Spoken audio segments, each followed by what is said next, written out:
Genesis 37. And Jacob dwelt in the land wherein his father was a stranger, in the land of Canaan. These are the generations of Jacob. Joseph, being 17 years old, was feeding the flock with his brethren, and the lad was with the sons of Bilhah, and with the sons of Zilpah, his father's wives. And Joseph brought unto his father their evil report. Now Israel loved Joseph more than all his children, because he was the son of his old age. And he made him a coat of many colors. And when his brethren saw that their father loved him more than all his brethren, they hated him, and could not speak peaceably unto him. And Joseph dreamed a dream, and he told it his brethren, and they hated him yet the more. And he said unto them, Hear, I pray you, this dream which I have dreamed. For behold, we were binding sheaves in the field, and lo, my sheaf arose, and also stood upright, and behold, your sheaves stood round about, and made obeisance to my sheaf. And his brethren said to him, Shalt thou indeed reign over us? Or shalt thou indeed have dominion over us? And they hated him yet the more for his dreams, and for his words. And he dreamed yet another dream, and told it his brethren, and said, Behold, I have dreamed a dream more, and behold, the sun, and the moon, and the 11 stars made obeisance to me. And he told it to his father, and to his brethren, and his father rebuked him, and said unto him, What is this dream that thou hast dreamed? Shall I and thy mother, and thy brethren indeed come to bow down ourselves to thee to the earth? And his brethren envied him. But his father observed the saying.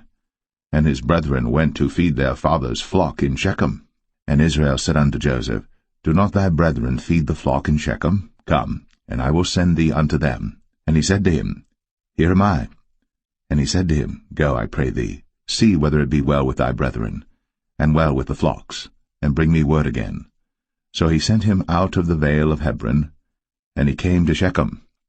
And a certain man found him, and behold, he was wandering in the field. And the man asked him, saying, What seekest thou? And he said, I seek my brethren. Tell me, I pray thee, where they feed their flocks. And the man said, They are departed hence, for I heard them say, Let us go to Dothan. And Joseph went after his brethren, and found them in Dothan. And when they saw him afar off, even before he came near unto them, they conspired against him to slay him. And they said one to another, Behold, this dreamer cometh. Come now, therefore, and let us slay him, and cast him into some pit. And we will say, Some evil beast hath devoured him, and we shall see what will become of his dreams. And Reuben heard it, and he delivered him out of their hands, and said, Let us not kill him.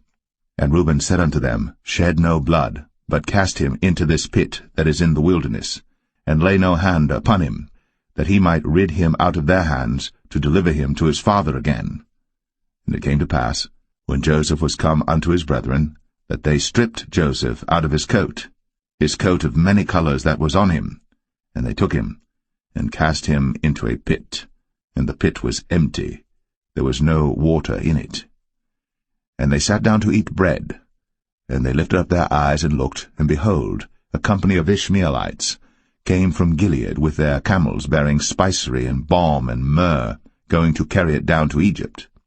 And Judah said unto his brethren, What profit is it if we slay our brother, and conceal his blood?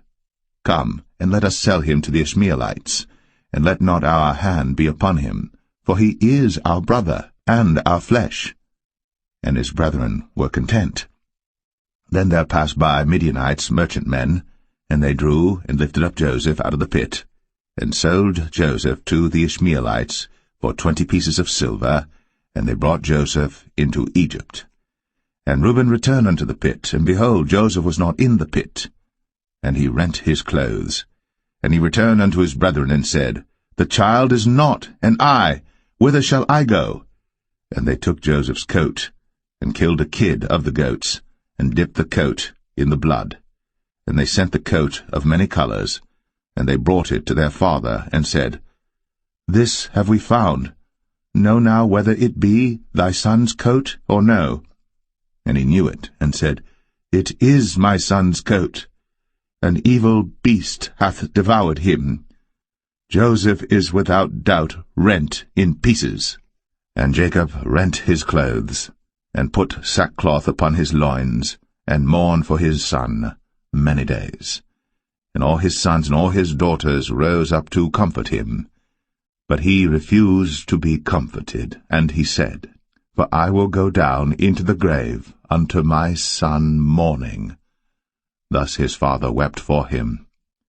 And the Midianites sold him into Egypt unto Potiphar, an officer of Pharaoh's, and captain of the guard.